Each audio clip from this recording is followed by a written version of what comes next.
On page 3, then we're getting into the body of our text. Now, this was a little confusing to me, so I actually called APA to make sure I was on the same sheet of music. So I'm just going to pass on to you my conversation with them. I still don't understand the rationale because really none was given, but this is the correct way to do it. This title is centered and it's in normal print. It's not bolded, it's not italicized, it's not underlined, it's not anything. It's just in normal print. Now this is actually occurring in the position of a first level heading. And first level headings are supposed to be bolded. Okay?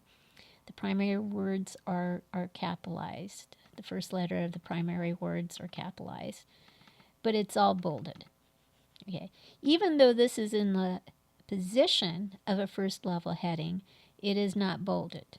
And again, I really didn't get a rationale for that. That's just the way it is, and so that's the way I'm showing it to you. This is similar, this normal print is similar to the abstract page.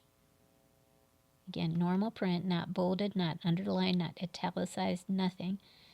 And if we go all the way to the end, the references is the same way. Those are the only exceptions. Even though these titles are in the first level heading position, they are not bolded. So just keep that in mind. Doesn't quite look right, but that's the way it's supposed to be done. So I have my first level heading here underneath the primary heading.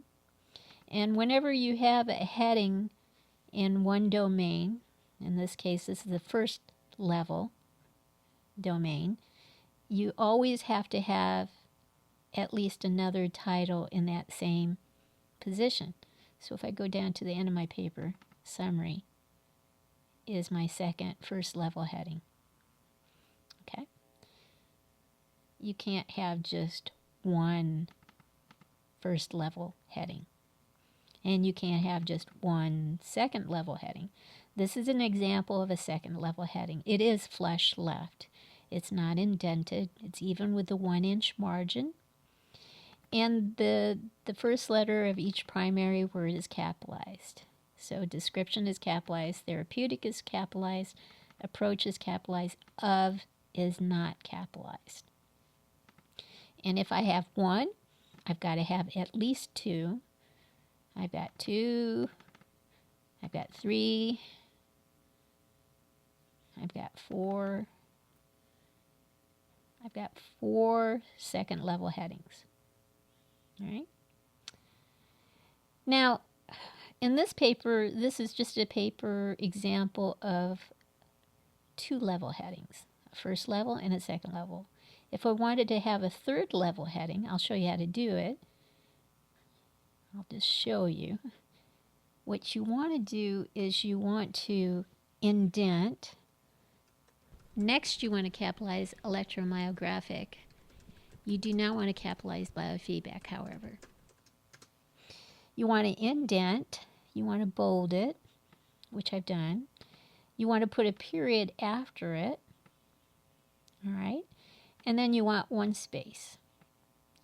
Then your paragraph starts right after the period. Now, if you have 1 level of a third level heading, you've got to have at least 2, right? So let's put in a second one here.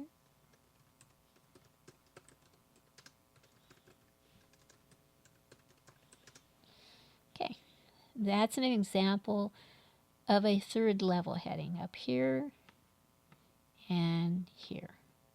We have at least 2, and that's what we need. My paper wasn't designed to be 2 levels though, so I'm just going to eliminate those and keep it at a 2-level heading. All right, so, but that's how you would do it if you wanted to do it. Which reminds me, with the spacing. Notice I had 1 space after the period. That's what you want. You want only 1 space after all punctuation. Yeah, that is one space. Just wanted to check. It looked a little more than one space for some reason. But you just want one space even after periods. Now, in a lot of writing assignments over the years, you've probably been taught to use two spaces. That's one space after a period. But with APA format, you use one space, even after periods.